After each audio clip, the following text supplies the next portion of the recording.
बंधु, तुम्हारे हस्बैंड का वापस कॉल आया था। हेलो बंधु। अरे बंधु कुछ तो कहो, मैं फंस गया हूँ यार। मैं वंदना नहीं, उनकी बेटी सखी बात कर रही हूँ। I think it's wrong number. I am very sorry.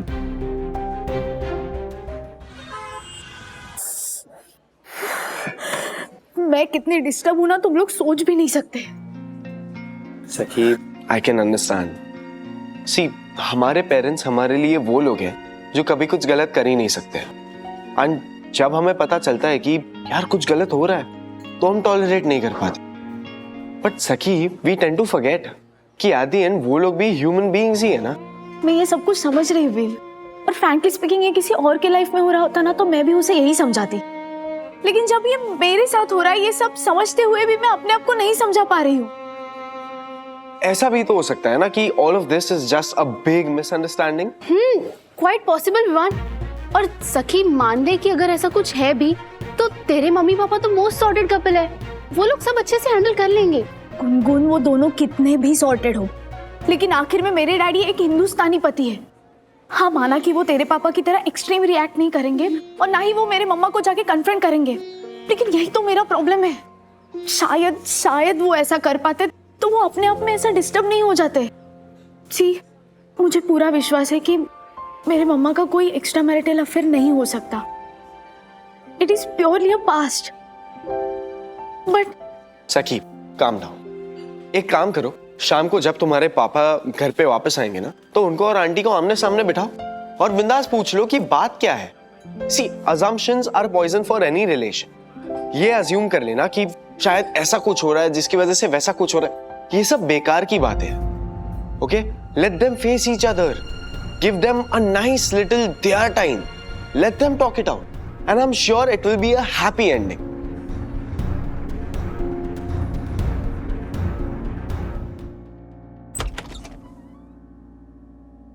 बंधु,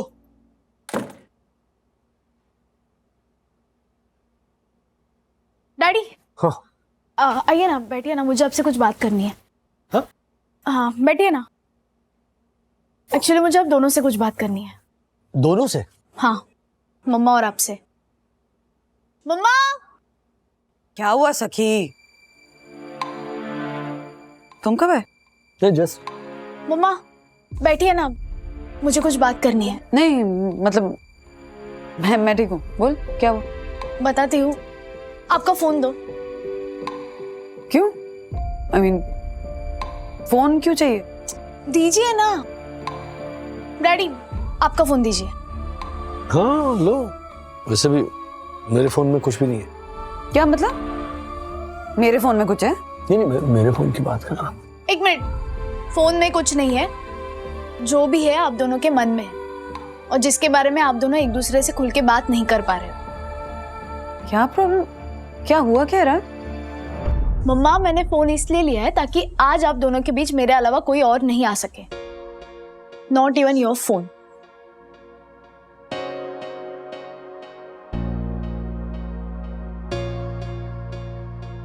okay, let me come straight to the point. क्या चल रहा है आप दोनों के बीच? हमारे बीच कुछ नहीं चल रहा है। मम्मा, ये नैतिक कौन है?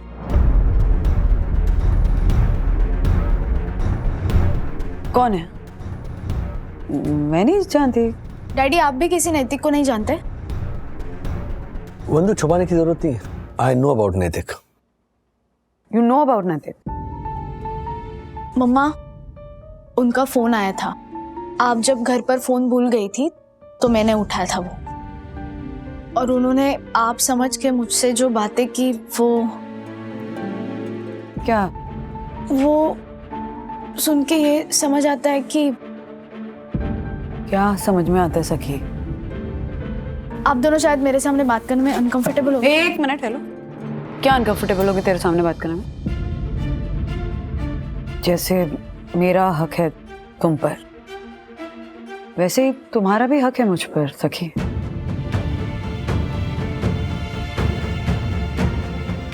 जानती हूं मैं नैतिक को, पुराना दोस्त है। हम लोग टच में नहीं थे बहुत टाइम से, अभी कुछ दिन पहले ही सोशल मीडिया पे रिकनेक्ट हुए। प्रॉब्लम ये नहीं है सखी कि तुमने मेरे फोन पे कॉल उठाया और कुछ बातें सुनी या तुम्हें गलत लगा, कुछ बुरा लगा। प्रॉब्लम ये है सखी कि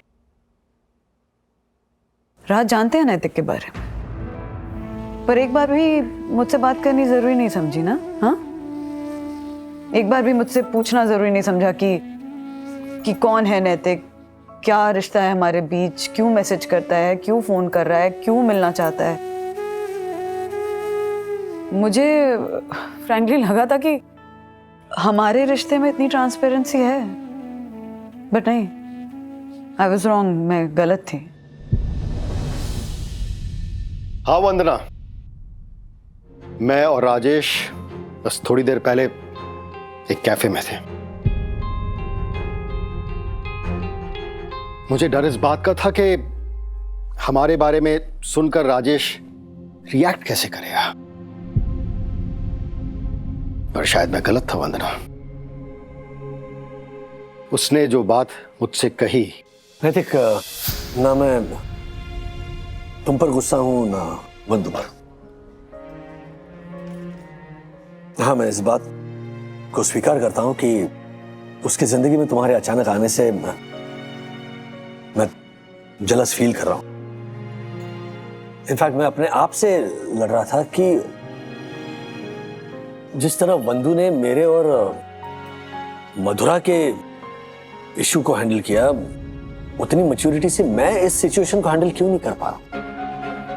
गुस्सा मुझे अपने आप पर इस बात के लिए आ रहा था कि मैं हमेशा से मानता था कि बंधु को हस्बैंड के तौर पर मैंने एक ऐसा दोस्त दिया है जिसके साथ वो जिंदगी की हर बात शेयर कर सकती है। बराबर रहा हूं, मुझ में कोई कमी रह गई। शायद मैं बंधु को वो भरोसा नहीं दिला पाया कि उसका ये दोस्त उसकी जिंदगी की हर परेशानी में उसका साथ दे सकता है। बंधु, मुझे पता नहीं मुझसे कैसे चूक हो गई, इसीलिए मैं नैतिक से मिलने गया था। सखी, तुम मैच्योर हो तो मैं ये बात तुम्हारे सामने कह सकता हूं कि शायद नैतिक और वंदना के बीच में क्लोजर नहीं हो पाया था। शायद वो दोनों मेरे और मधुरा की तरह एक ऐसे मोड़ पर अलग हो गए हो जहां वो एक दूसरे को प्रॉपर गुड बाय नहीं कह पाए हो। सो आई थिंक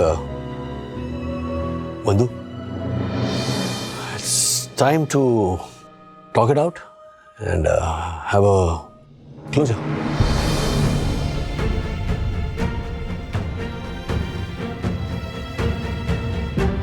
राज, किस मिट्टी के बने हो? सॉरी? किस मिट्टी के बने हो? मुझे तो तकलीफ इस बात की हो रही कि मैं तुम्हें यामिनी भाभी और ज्योति भाभी जितना भी नहीं समझ पाई।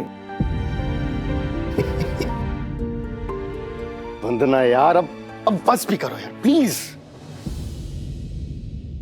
यार अपने दोस्तों को बुलाओ और बंद करो ये ड्रामा। ड्रामा?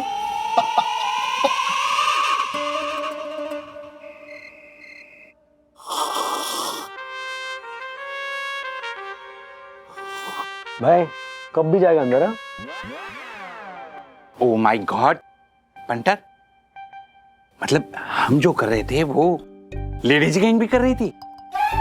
और नहीं तो क्या, लेकिन इनका एक्टर देख, कितना मस्त काम किया इन्होंने, हैं? और तेरा वो एक्टर क्या नाम उसका है? ओ हरी भाई कांजा वाला गलत आया ही नहीं। हाँ तो पंटर अच्छा ही हुआ ना नहीं आया, वरना एक साथ दो दो लफड़े कैसे संभालती है राजेश भाई। दक्कू भाई, यही तो प्रॉब्लम है। मतलब अगर पति का शादी के पहले कोई रिश्ता हो तो पति पत्नी से कहते हैं कि शादी के पहले की बात है ना, भूल जाओ। लेकिन अगर पत्नियों का शादी के पहले कोई रिश्ता हो तो आप लोग उसे लफड़ा कहते हैं। लफड़ा तो ये क्या है क्या मेरी तरफ क्या देख वैसे यकीन मानिए मैं और वंदना सिर्फ एक अच्छे दोस्त थे और मैंने ये जो कुछ भी किया है वंदना के कहने पर ही किया है।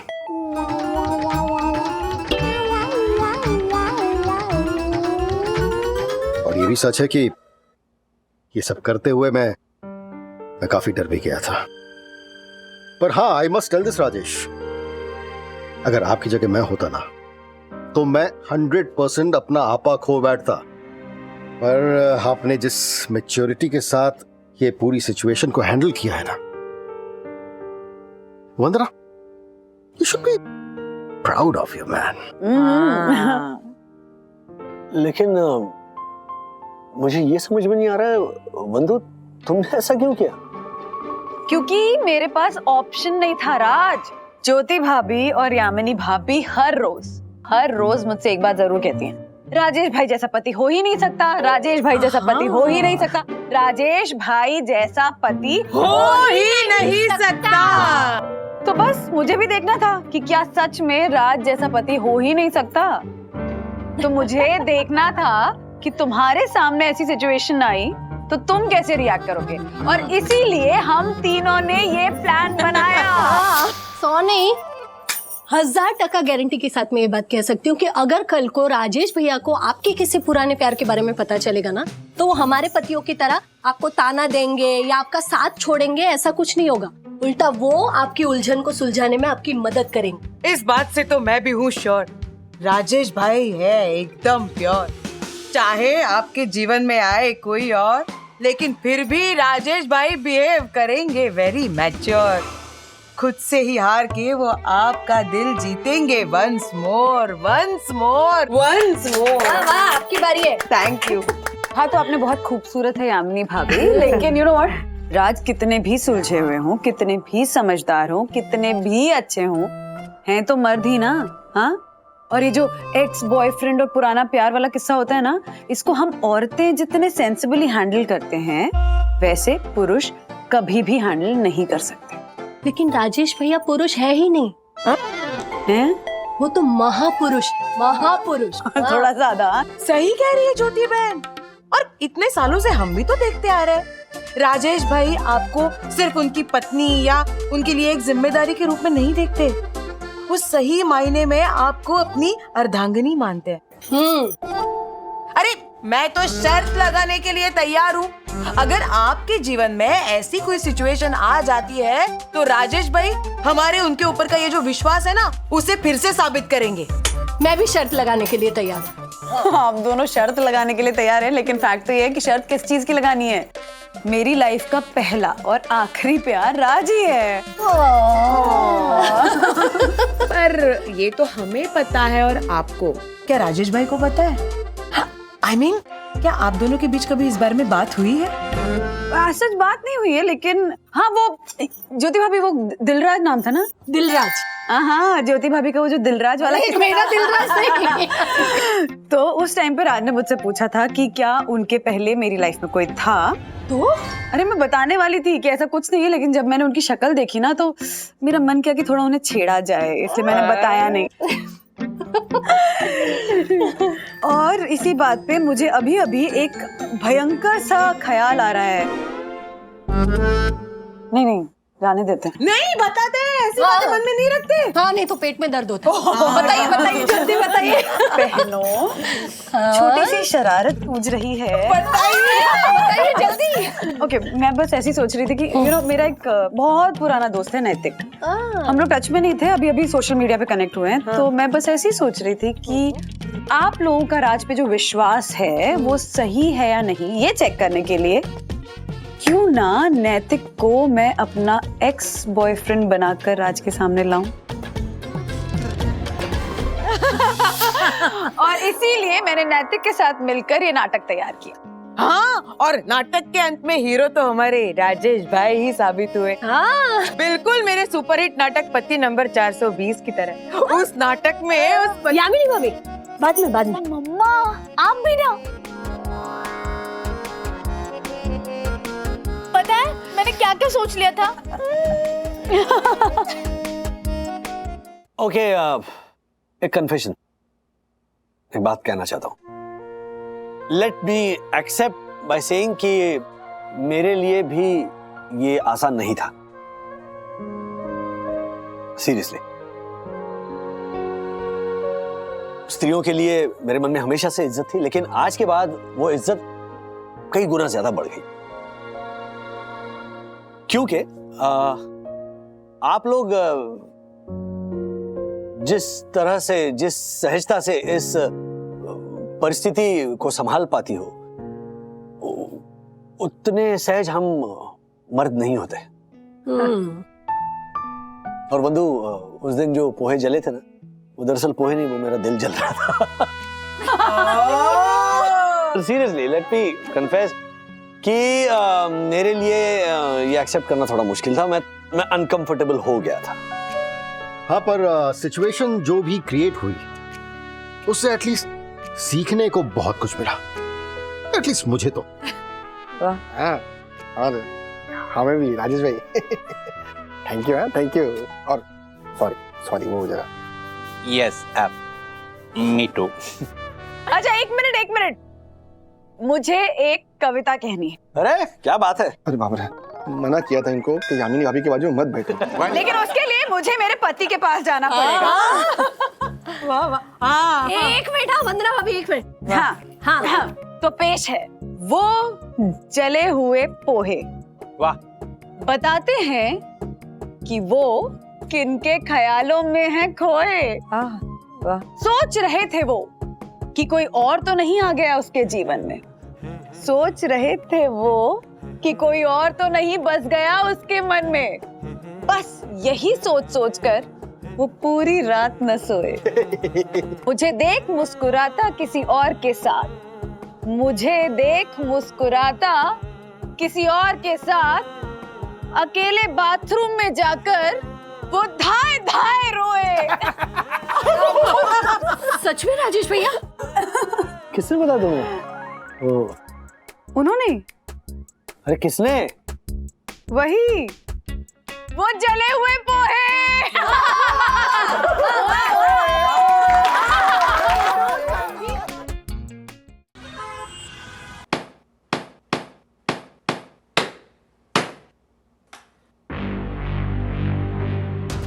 तेरी जात का. ओए मनोज, क्या तू तो आते ही शुरू हो गया. अरे बाप रे, ये तो वापस आ गया. क्या प्रॉब्लम है तेरा पटेल? अरे रूल बिल पता है कि नहीं? 2 से 4 के बीच में ठोक पीट करना मना है. क्या रूल है रे? हाँ? 2 से 4 के बीच में कारपेंटर नहीं बुलाने का, ऐसा बोला था खालिलकर. तो नहीं बुलाया कारपेंटर. मैं खुद कील ठोक रहा था. तो क्या प्रॉब्लम है? कारपेंटर नहीं है. अरे हाँ, लेकिन शोर तो उतना ही हो रहा है ना.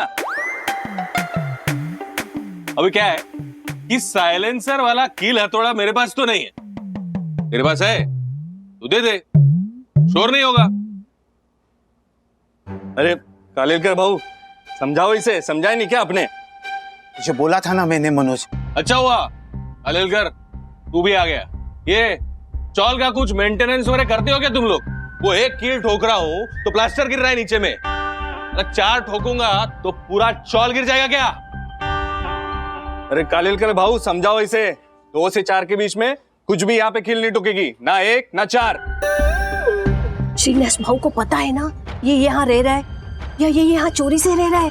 अभी श्रीनिवास भाऊ ने ये घर अभी इसे दे दिया है. ओहो, अपनी बला हमारे गले बांधी. बोला बोला हूं ना? हाँ, बोला हूं ना मैं. फिर भुगतो. जाओ चुगली कर दो मेरे बाप से कि मनोज परेशान कर रहा है. लेकिन अभी यहां से निकल जाओ. निकलो. अरे इतनी सुबह सुबह क्यों रेडी हो गए ऑफिस जाने के लिए? अरे पूछो मत, आज का दिन बहुत इंपॉर्टेंट है. आज इसके स्कूल में फुटबॉल टीम सिलेक्शन है. अच्छा, गेम ही नहीं, ओवरऑल फिटनेस भी देखी जाएगी. डैडी, आप टेंशन मत लो. क्या आप टेंशन मत लो. I am the best in the team. Okay, मेरा सिलेक्शन हो जाएगा। हाँ हाँ, सिलेक्शन बिल्कुल हो जाएगा। और राजेश बाबू, आप छुट्टी ले सकते थे ना आज एक दिन, कल भी लेट नाइट तक काम कर रहे थे। नहीं नहीं, ऑफिस में काम है, प्लस अथर्व का भी है ना। आज का दिन जो है ना, it's going to be really really hectic. पर तुम थोड़ा काम तो डेलीगेट कर सकते हो ना। देखो, हम सबको पता है कि तुम एक अच्छे पिता हो, अच्छे बेटे हो, अच्छे पति हो, तो तुम्हें किसी को कुछ भी प्रूव करने की जरूरत नहीं है। आज का दिन जरा सॉर्ट आउट हो जाएगा, मतलब अथर्व का सिलेक्शन हो जाएगा, he will be on his own. ये कॉन्ट्रैक्ट जो प्रोजेक्ट जो चल रहा है वो कंपनी को मिल जाएगा, कलीग्स उस काम में लग जाएंगे, उसके बाद में I'll rest, okay? माँ का फोन सुबह सुबह। हाँ माँ। बंधु, राजू के पास टाइम होगा क्या मेरे साथ दादर चलने के लिए? अरे वो पड़ोसी का फोन आया था, वो शायद मनोज ने वहां ना किसी के साथ झगड़ा किया है। मैं सोच रही हूँ जरा देख के आऊँ और घर सेटअप करने में भी मदद करूँ थोड़ी सी। तो मैं चलती हूँ ना आपके साथ, 10 बजे तक घर के काम निपटा कर आती हूँ। हाँ अच्छा, तू आएगी? ठीक है, कोई बात नहीं, आजा। हाँ। क्या हुआ? वो माँ को ना शॉपिंग करनी है, तो मैं सोच रही थी मैं भी चली जाती हूँ साथ ही। हाँ मतलब, अरे बाप रे, पता नहीं अब क्या कर दिया मनोज दादा ने। For more updates, subscribe to our channel, click the show links and enjoy watching the videos.